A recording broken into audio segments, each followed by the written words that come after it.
Thank you, Shannon. Hello, everyone. From our second acquisition to mega creator signings, you may have observed today is an incredibly eventful day at Rumble, which I'm excited to break down. I want to start off with what I think is one of the most historic moments in internet streaming history. What many would say was impossible to do 6 months ago is now a reality for Rumble. In the past few weeks, building off the top creators like DJ Academics and Gideon, Rumble pulled off the impossible. Rumble is not just a leader in political content, but will now also lead in culture. The #1 YouTube gaming streamer in 2022 and the single largest US gaming streamer, iShowSpeed, is now coming to Rumble. It doesn't stop there. We also announced the #1 subscribed Twitch streamer in February, Kai Cenat, will also be coming to Rumble. I'm not speaking about creators who are ranked #2 or 3 on the world's largest platforms. I will reiterate, both are #1 on their respective platforms. No one is bigger at what they do, and now they are launching a show on Rumble. If you're not familiar with iShowSpeed and Kai Cenat, don't worry. Your kids are, and so are advertisers. The gravity and implication of this event is more than meets eye. I've been personally in the trenches working to obtain new talent, and Rumble was not the only platform bidding on these creators. Our surgical moves in launching Rumble Sports, then UFC, and followed by DJ Academics and Gideon joining Rumble, solidified our deal with Speed and Kai. We think they both see the writing on the wall and realize Rumble is the future for all verticals of content, politics, sports, and now with their help, Rumble will move to establish itself as a leader in culture. I've never been shy about our strategy. Rumble needs to have all verticals of content if we want to beat big tech. For the past few years, we've been heavily reliant on political content, which is dictated by news cycles and elections. In the past few months, our team has done what many doubted we could do.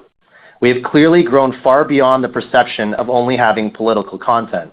These moves will make us less dependent on political news cycles and elections, which can affect the stability of KPIs.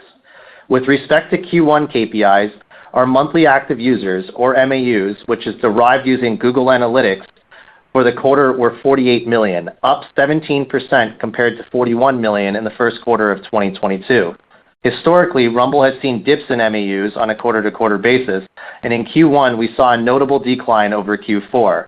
This was primarily due to the incredible overperformance of Q4, particularly around the US midterm election cycle. For example, creators like Steven Crowder, who saw record traffic around Election Day, produced limited content in the first 2 months of 2023. Additionally, our fourth quarter traffic was driven by a large number of users who were new to Rumble, many of whom did not return to the platform in Q1. This was not unexpected. In our history, we have experienced other significant quarterly increases in users, which result in only partial retention of users going forward.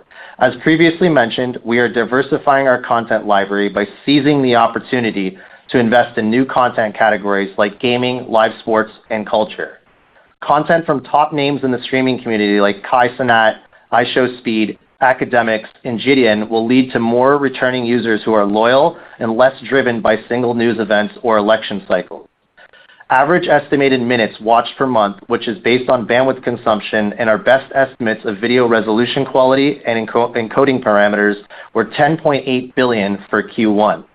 This represented a 3% increase when compared to 10.5 billion in the first quarter of 2022 and a small decline from the 11.1 billion minutes watched per month in the fourth quarter of 2022.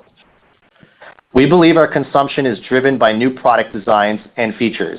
We also saw connected TV applications grow as more users migrate to watch live streams and shows on big screens.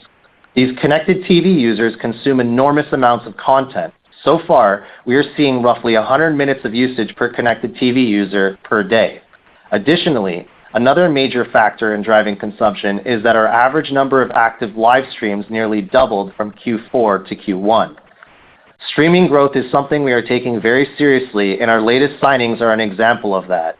I believe live sports, live streaming, and live podcasts via connected TV will slowly become more desirable than live cable television, especially with younger generations. This brings me to our second major acquisition. I'm very proud to announce that Rumble has acquired Callin. In the beginning of this year, our team was presented with the unique opportunity to acquire Callin, a podcasting and live streaming platform with best-in-class product features. As we evaluated the Callin platform and exceptional engineering talent building the platform, it quickly became evident that acquiring Callin would put us in a position to greatly accelerate our product roadmap and enable us to build a world-class live streaming experience. For those of you who may be unfamiliar, Callin was founded by David Sachs, one of the first employees at PayPal as their COO and former colleague of Peter Thiel, one of our first outside investors. David is an ardent supporter of Rumble's mission to protect the free and open internet. In fact, David's venture capital firm, Craft Ventures, became a shareholder of Rumble through Rumble's acquisition of Locals, in which Craft Ventures was an early investor. The Callin app focuses on providing outstanding live streaming and podcasting capabilities designed for creators to simplify production and editing, as well as supporting live audience participation.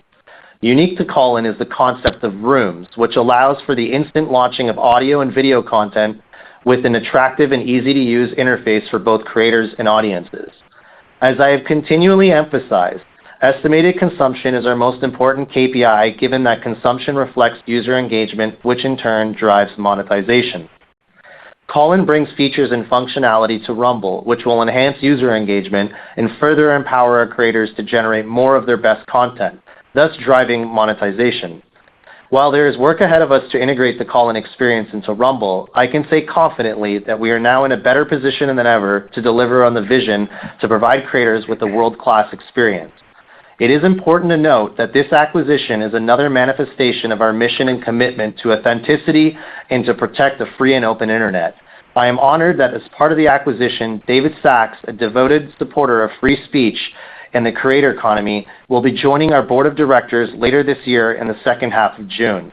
To conclude, as evidenced by our first quarter and today's announcement, it's clear that we are becoming unstoppable as we continue executing against all components of our original growth strategy. After the acquisition of Callin and being able to attract the world's top streamers like Kai Cenat and iShowSpeed, there is no doubt in my mind that Rumble is executing on all fronts in ways unimaginable to many, and I remain confident that we will deliver on our plan. With that, I'll turn the call over to our CFO, Brandon Alexandrov. Thanks, Chris.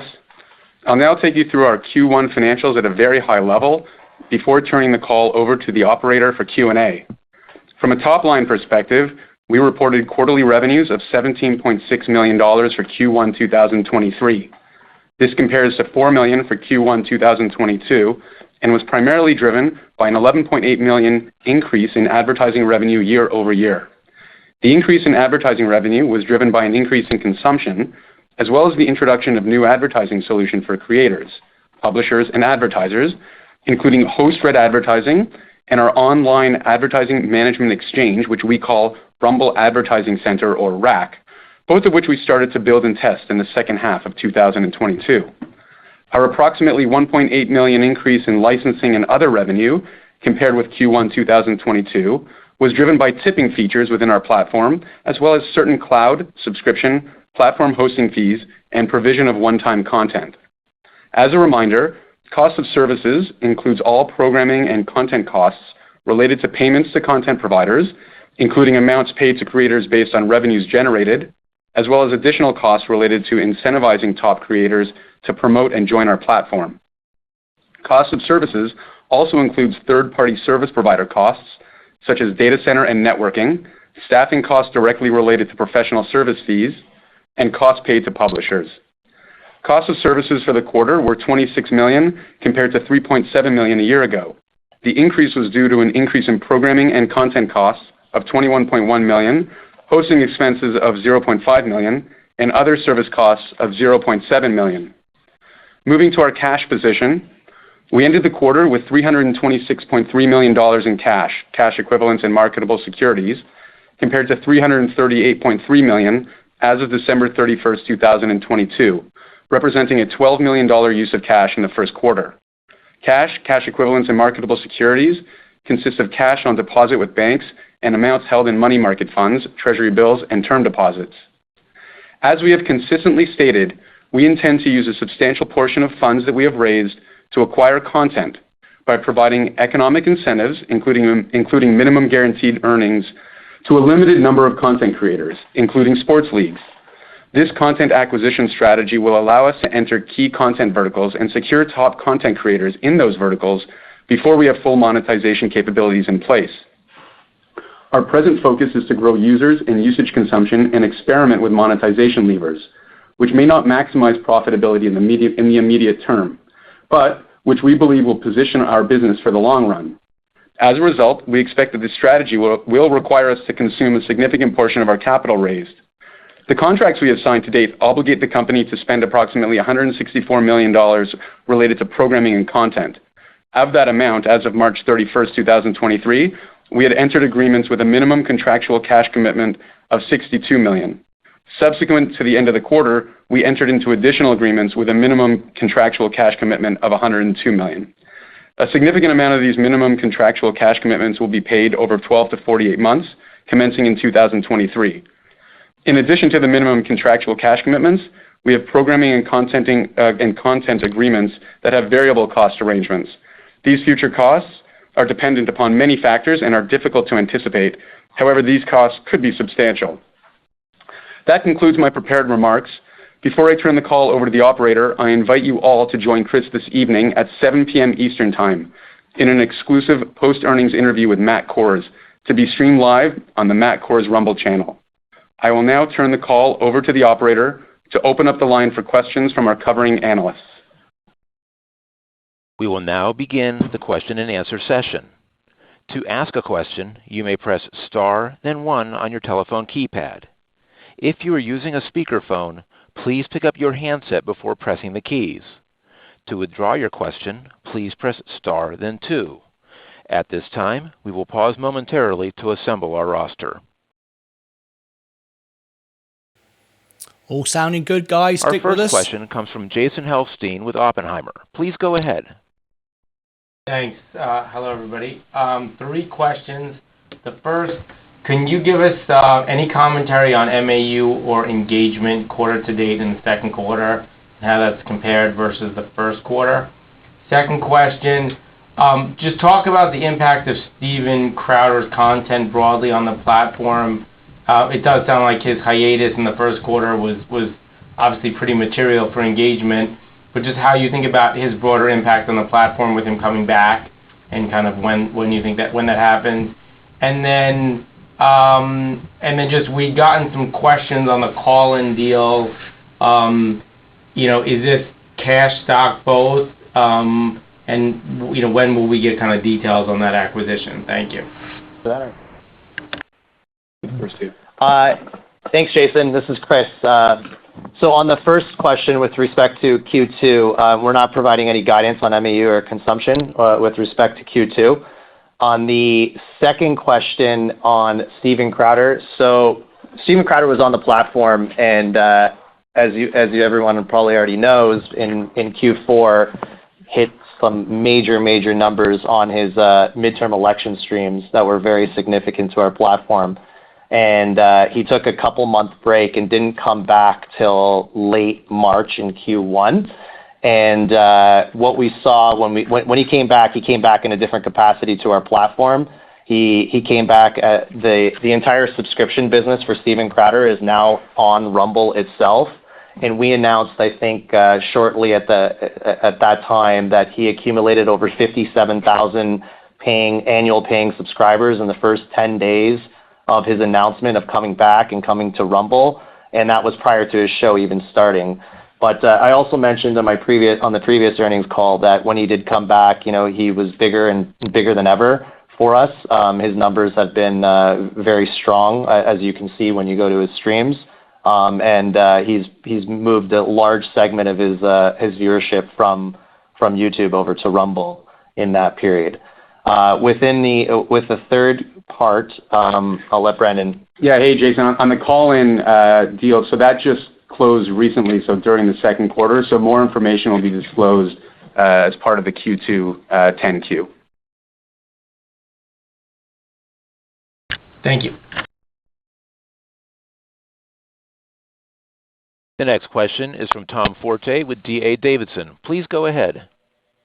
Great. So first off, Chris, I look forward to the call tonight at 7. I learned a lot from the last quarter's call. All right, so 2 questions. I'll go one at a time. When it comes to your user interface, where do things stand with your Android app, your iOS app, and your OTT apps? What inning are we in for each one when it comes to usability versus your long-term goals? Thanks, Tom. So this is Chris.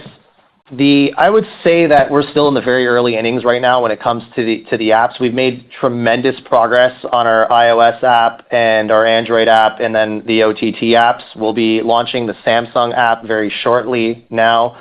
And then we're looking to launch also on Xbox and PlayStation in the coming months. So we're pretty excited with the progress. The new interface is up on all the apps now across OTT and mobile.